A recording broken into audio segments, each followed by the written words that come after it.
it's Laura with Raintree Nursery. We're here on the farm, and today I get to show you one of my favorite, very unusual plants.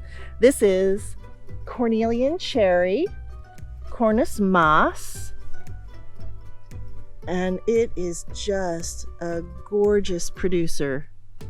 This is another Eastern European favorite, used in wines and jams.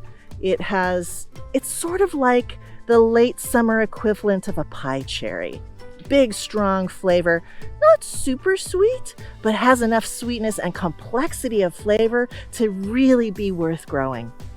So believe it or not, Cornelian cherry is actually a member of the dogwood family. I have a hard time believing this because those berries don't look anything like other dogwood fruit, but there you have it. The leaves are reminiscent of a dogwood style. The fruit comes in two different colors. There's a red, usually a dark red, but they're also available in yellow that's really pretty too. They're very showy plants.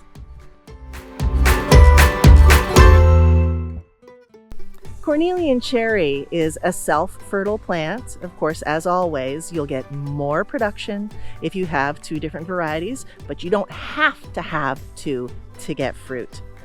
Another amazing thing about this tree is that it blooms really early, late winter, early spring. It has these vivid sprays of bright yellow, I can't even call them petals. It looks like a little firecracker going off in the tree, and it absolutely is garlanded with these gorgeous little explosive yellow blooms. They also are really fragrant.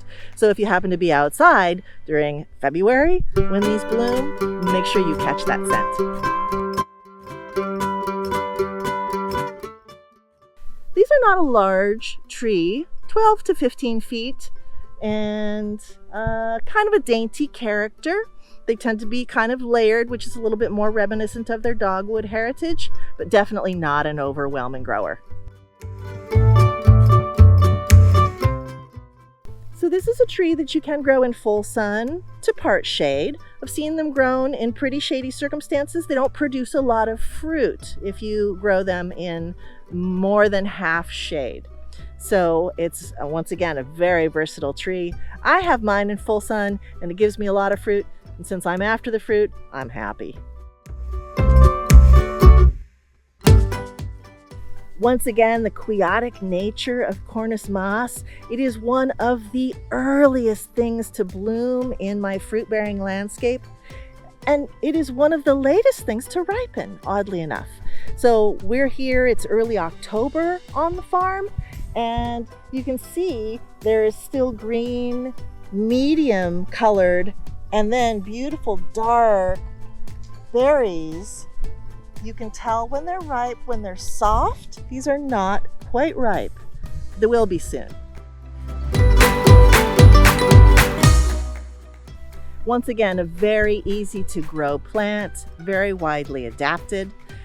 Make sure you give it some good water the first 2 summers it's in the ground, 10 gallons a week, unless it's over 80 degrees, at which point you'd like to give it 2 doses of 10 gallons a week. Not a very heavy feeder either, maybe an application once a year of a balanced, organic, pelleted, timed release fertilizer, something that's a little bit heavier in the nitrogen and the phosphorus for good bloom development. And that's it. It's really that simple. Thanks for joining us. Signing off from Raintree Nursery.